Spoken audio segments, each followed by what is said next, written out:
Yo!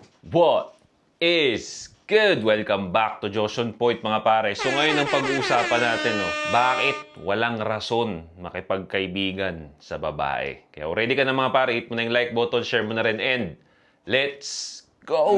Bad boy straight kala kill, ako 10 toes down.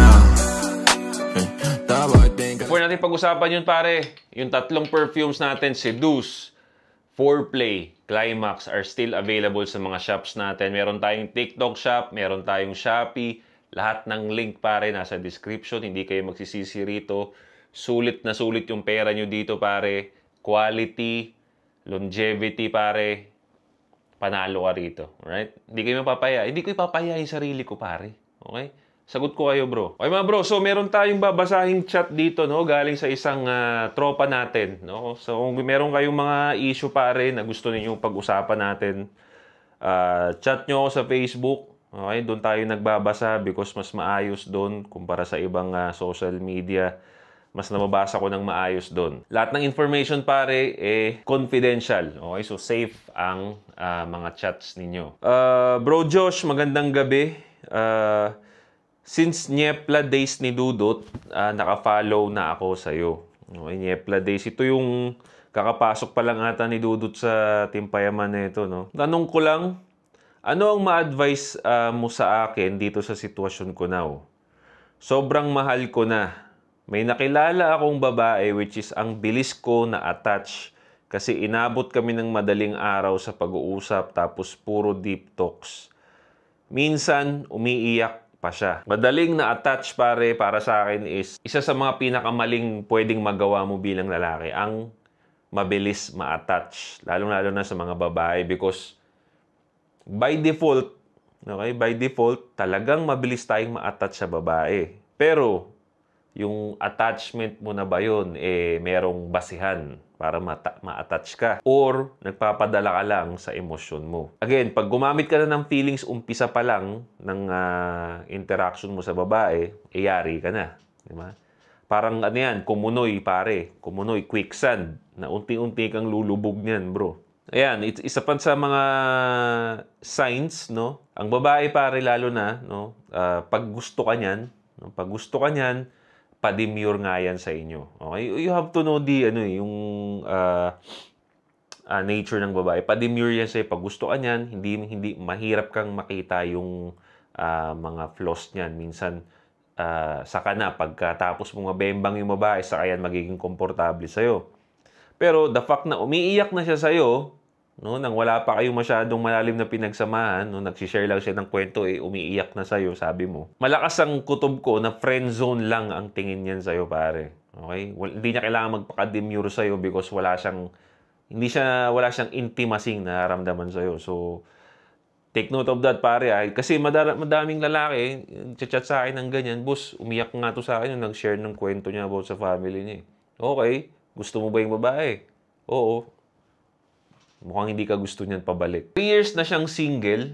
Nung una, grabe yung chats and calls namin. Okay? Hanggang sa umabot sa point na nagkasama kami ng whole 5 days. Para sa pag-apply niya ng work, sinamahan ko siya hatid sundo. Okay? So, always available. Okay? Always available si tropa sa girl na gusto niya. Now, this is okay, all goods to. Kung doon sa 5 days na kasama mo siya pare, dinidiskartehan mo. Okay? Hindi lang basta kasama ka lang or hinatid mo lang, sinamahan mo lang, tapos friendly talks. Hindi. Walang mangyayari nun. Pag matagal mong nakakasama yung babae, pero wala kang ginagawang flirting, seduction, or hindi mo man lang kinakausap ng mga green jokes yan, puro pa friendly lang. Friend zone ang baksak nyo, pare. Okay? Friend zone ang baksak ninyo. Kailangan may ginagawa kayong, habang kasama nyo siya, may ginagawa kayo para ma-attract siya sa inyo. Okay? Because yung hatid sundo, pagsama sa kanila, hindi naman attractive yun eh. Diba? Nagiging mabait ka lang sa kanya. But tatandaan ninyo, ang mabait ang pagiging mabait sa babae is not an attractive. Hindi yun attraction. Hindi yun attractive sa kanila. Pero now, nakikita kong sobrang dry na ng mga reply niya. Oh. Nung nagkaprangkahan na, naintindihan ko siya kasi dahil rin sa weight ng pressure sa kanya ng family niya. Nagtanong ako kung valid pa ba yung panliligaw ko sa kanya. Then sabi niya, and I quote, no, kinote niya yung babae rito. So, ibig sabihin, this is the accurate na sinabi sa kanya, no? Hindi ko pa priority ang love life sa ngayon dahil sa dala-dala kong pressure galing sa family ko. Don't get me wrong, gusto ko munang maging stable sa papasukin kong trabaho. Friends muna gusto ko. Kasi yung pinapakita mo sa akin is ang bilis ng lahat. Yung action mo pang romantic na, tapos sa actions ko, hindi ko na ibibigay yung romantic actions ko. Ayaw kong masaktan kita. Kasi special ka sa akin pero hindi to romantically way. Boom! Diba? Wala eh. Nandun na siya sa umpisa pa lang pare. Ano na eh. Nandun na yung mga signs. No? Pero again, ito yung kamalian talaga ng majority ng lalaki na nagiging mabait lang sa atin yung babae pero kino-convert na natin siya na, uy, attracted sa akin yung babae. Gusto ko ng babae pero hindi. Pag gusto ka ng babae pare, most of the time, no? Mukhang hindi, pag gusto ka ng babae, hindi yan laging sasama sa'yo sa mga ganun-ganun, yung mga apply-apply, no? Kasi pag nag-a-apply ka bro, hassle to eh. 'Di ba? Pag nag-a-apply ka ng trabaho, hassle to. Okay? Hindi siya madali, nakaka-hassle, nakaka-wasted. As much as possible, kung gusto ka ng babae, mas gusto niyang nakikita mo siyang sexy lang, cute lang. Pero the fact na sumasama siya sa iyo nagpapasama siya sa iyo sa mga ganyan, mga errands na 'yan, hindi siya pa demure sa iyo, pare. Okay? Hindi siya pa demure sa iyo. Kumbaga, ayaw niyang mag-alaga ng image. Kasi ganun yun eh. Pag gusto ka ng babae, may inaalagaan silang image. Kaya nga magsisinungaling yan sila sa'yo pag gusto ka niyan eh. Body count nila, hindi nila sasabihin sa'yo pag gusto ka niyan. No? I don't want to hurt you and I don't want to give you false actions. Alam ko namang naintindihan mo yung weight na dala ko, kaya palagi kong pinapaintindi sa'yo. Please, don't make it hard for me and wag mo isipin na wag mong isipin na kina-cut off kita, hindi. Kung alam mo naman pala, 'di ba? Kung alam mo naman pala na hindi mo gusto tong lalaki, dapat hindi ka na nagpahatid sundo rito. Pero the fact na, again, pay attention kayo sa mga ganito pare, na mga babae na dahil alam nila na gusto mo sila, gagamitin nila yung advantage na yon. Like for example, ganito, magpapahatid sundo sa'yo. Di ba? Tapos, pagtapos na, siguro natanggap na siya sa trabaho, biglang ito na, hindi kanya na kailangan because okay na eh. Tapos na yung, nagamit niya na yung niya eh, kailangan niya sa'yo eh.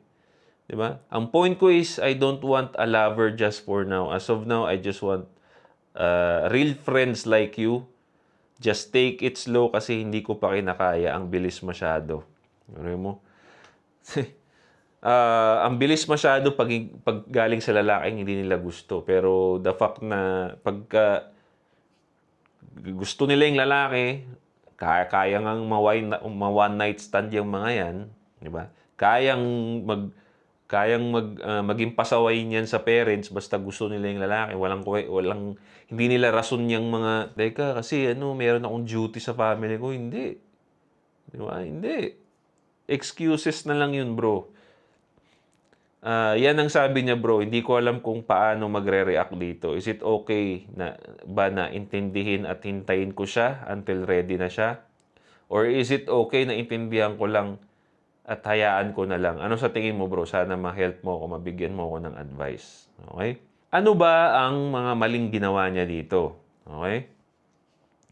Kaya hindi nag-work. Number one na mali mong ginawa, pare, you're always available.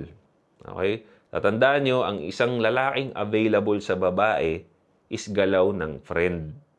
Okay? Galaw yan ng friend. Ganyan yung nila pare, ganyan sila mag-isip. No? Ganyan sila mag-interpret na pagka laging available yung lalaki sa kanila, it's not, kumbaga hindi effort sa kanila yun. Kumbaga, you're being a good friend ang interpretasyon nila dun eh. Di ba? Tapos, lagi kang available, baka hindi mo naman diniskarte yan. Kumbaga, nag-act of service ka lang, pero nung kasama mo siya, hindi ka naman nagdi-make move. Di ba? Sana nung siguro hatid sundo mo siya, naakbayan mo man lang, inakbayan mo, hinawakan mo sa bewang, ganyan. Pasimple lang. Para makita mo sa kanya kung gusto ba niya yung ginagawa mo, para kung hindi mo na ipagpapatuloy. Pero, again bro, yung galaw na kaibigan kasi, no, pag gumalaw ka na parang kaibigan na wala kang ginagawang flirting sa kanya si Daxon. Ganun yung kaibigan eh, di ba? Walang flirt, hindi fina-flirt yung babae, hindi siniseduce yung babae. Again, ini-interpret nga ng babae ito na friend lang tayo. So, nawawala na yung attraction. Kung meron man siyang attraction sa'yo kasi pumayag siya na samahan mo siya, di ba? Kahit papaano, siguro may attraction doon. Pero, nung kasama mo na, wala ka namang ginawang move, na ano tuloy ng babae na, wala kang, na kaibigan lang to. Kaibigan lang to. Bait niya eh. No? Once na ma-interpret na sa'yo ng babae na ma-interpret ka ng babae na mabait, you're done. Pare, you're done. Pag sinabi sa'yo ng babae na mabait to eh, patay. Wala na. Friend zone ka na nun. Diba? Pero mo, ang ganda, ang grabe ng effort mo hatid sundo. Wala ka naman palang mapapala. Diba? Kaya nga sinasabi ko sa inyo, isa pang mali mo, pare, huwag gumawa ng too much effort. Too much effort sa babae pag hindi pa kayo. Minimal lang. Pare, chat-chat lang muna, date-date. Pero pagdating sa mga apply-apply, pare, di mo na kailangan sumama sa ganun eh. Diba? Kasi, pag too much effort ka sa babae, no, ganito tayo mag-isip eh, ito yung katangahan natin eh. The more na nag-e-effort tayo sa babae, the more din na ini-interpret natin na mahal natin sila. At akala natin, dahil sa magandang, kasi pag nag-e-effort tayo sa babae, masarap sa pakiramdam eh. Diba?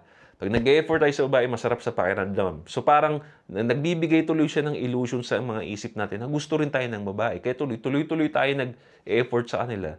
Wala naman palang feelings yung babae. Masarap lang sa pakiramdam, pero wala palang feelings yung babae. Nai-gets nyo ba ako, pare? So again, huwag gumawa ng masyadong effort pag hindi pa kayo. Minimal lang. Pag hindi pa kayo, date lang muna, yun lang. At least sundo mo sa date, okay. Pero yung ganito, sinama mo pa mag-apply, hindi mo kailangan gawin yan. Yan, tingnan mo. Madalas nangyari ito eh. Kung sino pa yung mga nag-e-effort, di ba? Oh, ito yung katotohanan, pare. Ito yung katotohanan eh. The more ka na nag-e-effort, the more na wala kang napapala. Because ang mga nag-e-effort kaibigan. Ang potential partner, ang potential kabembangan sa sarap lang kasama. Ganun sila mag-interpret, pare. Bakit ganun? Bakit ganun sila mag-isip? Huwag nyo nang intindihin kung bakit, pare. Magulo isip ng babae. Diba? Kaya nga merong mga game may mga games na naiimbento tuloy, no? Is para hindi sila intindihin. Kumbaga, ang game para sa iyo, lalaki ka, para magbasa ng galaw at execute yung next step. So, yun ang mga mali mong nagawa, bro. Masyado kang available, too much effort. Anong kailangan mo sunod, pare? Anong kailangan gawin mo? Diba? Kasi kailangan natin mag-move on eh. Anong next mong kailangan gawin? Tanungin mo yung sarili mo, pare. Okay lang ba sa'yong maging kaibigan lang? Yun ba yung reason bakit mo siya in-effortan? Di ba hindi? Hindi. Diba? So, para sa akin, ang kailangan mong gawin, humanap na ng iba. Okay? Yung babaeng ready makipag-relationship. Hindi yung babaeng ang dami pang problema sa buhay. Okay? Kasi ang babaksak niyan, bro, ikaw pa mag-aayos niyan. Diba? Ikaw pa tutulong dyan. O, tapos, at the end of the day, wala na naman siyang nararamdaman sa'yo. Hindi. So, ang gawin mo, sabihin mo sa kanya, ang i-reply mo sa kanya, okay, naintindihan ko yung pinagdadaanan mo. No? So, lumapit ako sa'yo. I like you because nag-court ako sa'yo or nag-effort ako sa'yo kasi gusto kitang maging ka-relationship. But kung hindi mo maibibigay sa akin yun, I understand, walang pilitan, I'm just gonna move on. No, di ba? Let me know na lang, no, if you want to hang out. Ganda, malinis, di ba? Naintindihan mo siya. Anong gagawin mo next? Which is mag-move on and magbigay ng expectation na nandito lang ako, chat mo lang ako pag gusto mo mag-hangout. No? Ganun lang. So, next step mo is, pare, is mag-move on. Okay? Hanap na lang ng iba. At ito na yung mistake. Learn from your mistake. Okay? Tandaan nyo, pare, hindi nyo kailangan mag-effort ng pagkagrabe-grabe sa babaeng merong kaunting attraction sa inyo or merong potential na maging, may potential sa inyo. Okay? Hindi kailangan ng ganyang effort.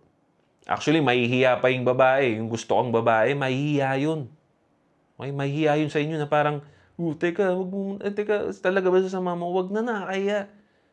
Ganun pa yun. Ayaw nun magpakita sa inyo na nahihirapan sila. Gusto nila, pretty lang sila sa lalaking gusto nila. Right, mga pre? Gusto kong idiin yung point na walang reason maging tropa ang babae. Okay, because pag lalaki ka, ano bang kailangan mong gawin? Yeah? Do masculine things, work out, motor, hang out sa mga tropa. Masculine things. Makaka-relate ba yung babae doon? Hindi. Diba? Walang reason para maging tropa. Ang reason lang makipagkaibigan sa mga yan because gusto mo sila. Yun na yun. Huwag na tayo mag-bullshitan. So, yeah, that's it. That's it mga pare. No? Comment down below kung anong masasabi ninyo. No? Nagkaroon na ba kayo ng ganitong klaseng issue? Anong ginawa ninyo? No? So yeah, mga pare, maraming salamat sa panonood. No? Don't forget to subscribe, hit the bell para notify kayo sa mga bago nating videos. Mga perfumes natin bro na makakatulong sa dating life ninyo or sa self-improvement ninyo pare, lahat available sa mga shops natin.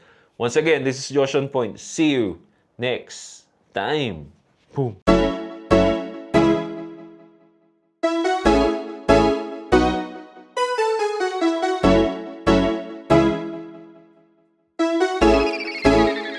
GFAB.